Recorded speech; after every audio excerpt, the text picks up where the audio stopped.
I'm Dana Tenha, and you're watching FYI. The warm weather is here, and with the sun-kissed skin comes prom season. To make this time of year fun for all, one organization is making it accessible for all. Take a look. Operation Prom is on a mission to make high school formals fashionable.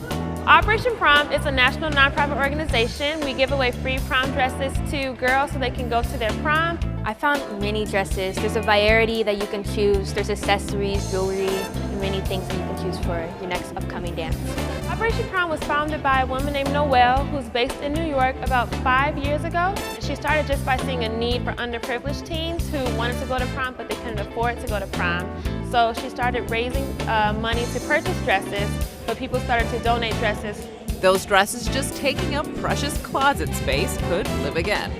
We take all types of dresses, long, short, as long as they're in good condition. We have dresses that are brand new. We have dresses that were worn twice. We also have companies donate dresses to us like Macy's. We have designer dresses such as Ralph Lauren, Calvin Klein, and Sherry Hill. So we have dresses coming from all over the place. If you're looking for a dress for any type of occasion, this is a place that you should come to. So donating a dress, if you wore it already and you think it's just going to be in the back of your closet, you're allowing a student to have a great prom experience and love the prom experience they're having. To do your part to make prom memorable, visit operationprom.org. Stay tuned, and we'll be back shortly with more news and information.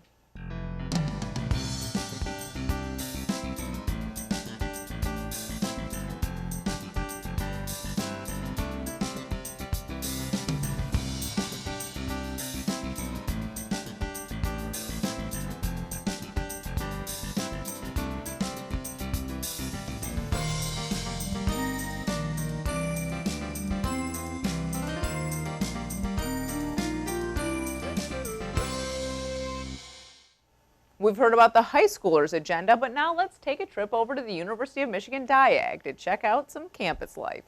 Music, education, and entrepreneurship took over as crowds gathered during Springfest. Today we're at Springfest, which is an expo for a lot of the different clubs and organizations at U of M to get a chance to show other students who want to get involved or outside members as well, just to see what's going on campus. We have a live stage going on with national artists, local indie bands, some student groups as well. We really bring in a lot of entrepreneurial spirit to the campus.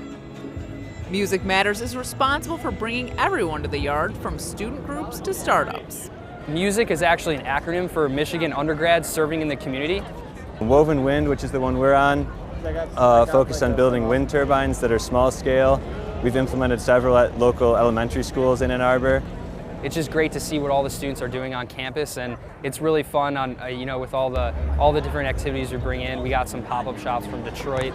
We really try to incorporate everyone in the university, and really trying to, our goal in future years is not only to just focus on students, but bringing in the community as well. The Natural Area Preservation, or NAP, aims to control invasive species in areas throughout Ann Arbor. Learn more about their controlled burns in this month's City Roundup in 60.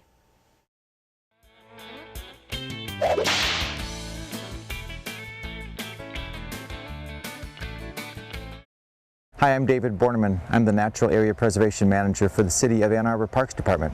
This is the 23rd spring that we've been out in these parks doing controlled burns or prescribed burns. The purpose is to identify the area that we want to burn, our burn unit, and completely surround that by some kind of a burn break. In this case, it's a trail where the leaves have been removed. So when we light the fire next to that trail, the fire can only go in one direction, back towards the center of the burn unit. There are trained staff and volunteers wearing these yellow Nomex uniforms that are fire resistant, hard hats, gloves, walkie-talkies to stay in touch. And if the fire should jump across the break, we've got water to put that out immediately. We're also trying to make sure none of the big logs or dead trees catch fire. You may hear the sound of the leaf blowers in the background blowing leaves away from those fire-sensitive areas. Anyone's interested in getting involved in this program or other volunteer efforts with natural area preservation, or just to learn more about our prescribed burn program, you're welcome to check out our website at a2gov.org/napburn, NAPBURN. Thanks much. Safety should be a concern in all aspects of your life. It shouldn't be an all-encompassing and constant worry, but you should know how to act and react in certain situations.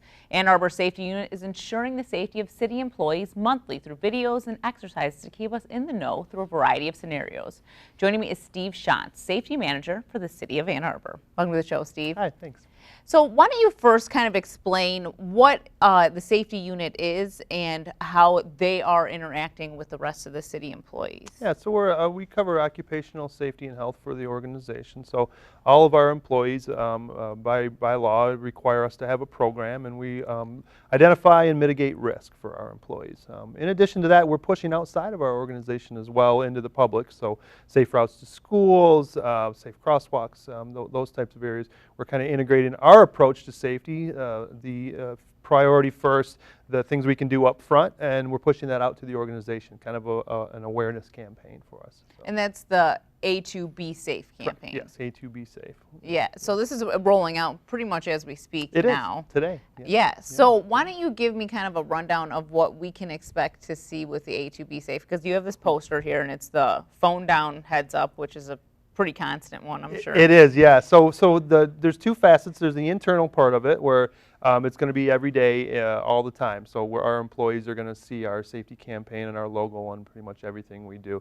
To put that safety idea front of mind for people, to make sure that they understand that every day is going to be there. So that's the internal side. We're going to inundate our employees with, safety logos, safety messages, making sure we're doing the right things. We're thinking about safety before, during, and after our jobs. The external piece is kind of a more in-your-face campaign. The put your phone down, stop at crosswalks, kind of those types of things where we're really pushing the common sense stuff, the common sense approaches. Don't drive and use your cell phone, and that's going to be throughout the city. We're going to have it on posters, on campaigns. We're going to do different things, different campaigns, radio, TV, I believe. We're going to have some ads.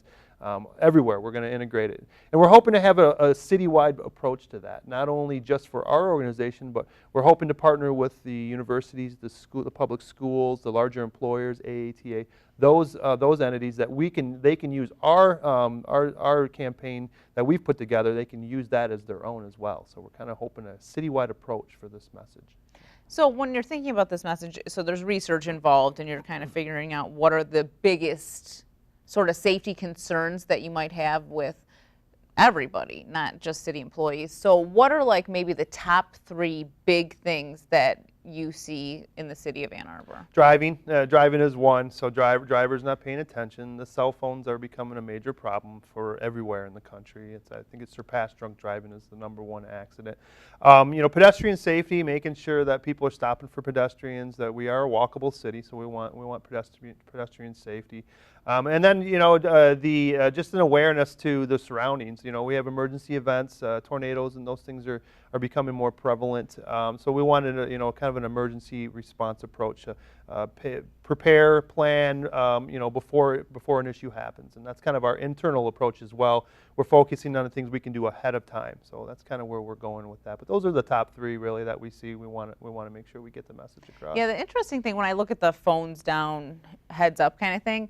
Obviously, when you're driving, I don't even understand how you can drive and use a smartphone at the same time. I agree, and people do it. But also, like, you see a lot of people on their bikes or walking with their heads down, and they're like walking across the street, and they're like totally just like this. I saw somebody the other day walked right into a sign as they were walking down the street, weren't paying attention on their cell phone. Yeah, so I think that's like, that's just all the time. It is. You need to be paying attention. And sometimes you need those in your face kind of messages. The campaign is to remind people, pay attention to what you're doing. Usually when you look at any type of accident, it's not paying attention, it's time, people trying to rush and in a hurry, everybody's in a hurry. And that's when accidents occur, is when you're not front of mind, when your mind's not thinking about what you're doing. Because we're a multitasking universe now. Oh, yeah. We're more multitasking in everything we do. And so that's when we see accidents occur, is when somebody isn't focusing on the task at hand.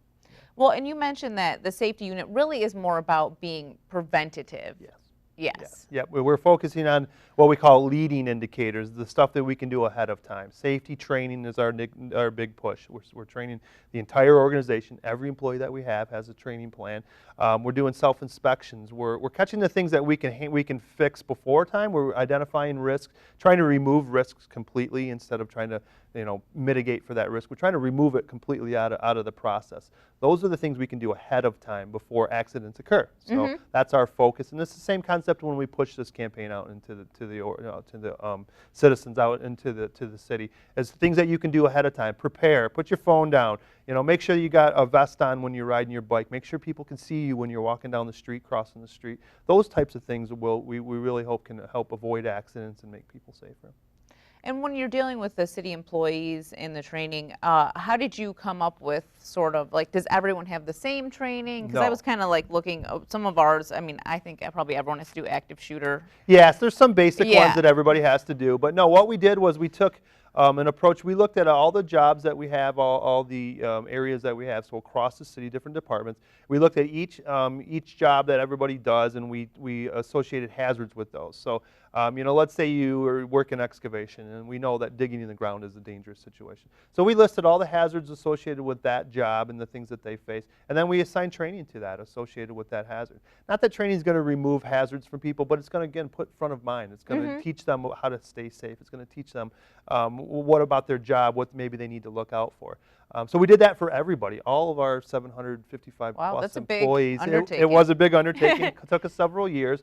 And then when we identified the hazards and the risks that they had, then we assigned the training, and we've pushed that training out. So since January, we kind of started a soft launch on this. We've issued 3,500 trainings so far to our employees citywide, and we've had a 62% completion rate so far. So it's been a huge success. Is it supposed to be required for everyone to finish? Yes, they are. It is a requirement. By rule, OSHA does push out requirements for safety training, and we are, as an organization, required to train our employees. Yes. Some of them we've added in, so we worked with the supervisors and managers and the employees to put additional trainings in there as well. So we've added in different things, like some things that aren't mandatory. We're trying to get everybody first aid CPR certified in the city. That's one of the ones that I really appreciate having, because I feel like it might be something that in your regular life you think about doing, but you never really get around to it. So if you have to do it through work, it's like, great, now I'm certified. Exactly. So we train as many of our employees as we can. We offer quarterly trainings. We train all of our field staff and to make sure that they are first aid CPR. And then we also offer child and infant CPR as well for people. So we want to make sure that every employee has the chance to do that. And we just won the Heart Safe Award from the Huron Valley Ambulance as well, because we offer safety first aid training for all of our employees. We have AEDs in our locations, and we have planning that we've included in our emergency action planning for cardiac issues. So we just won that award. We're very proud of that because it's important. Our employees can, if we see citizens that are maybe in cardiac arrest or having problems, they know how to do CPR and first aid, and they can help out when they need to. So well, that's important. Fantastic. Thank you so much, Steve. Thank you so much. Appreciate it. Visit a2gov.org/watchctn for more on this and other programs. Thanks for watching, and tune in next time to FYI.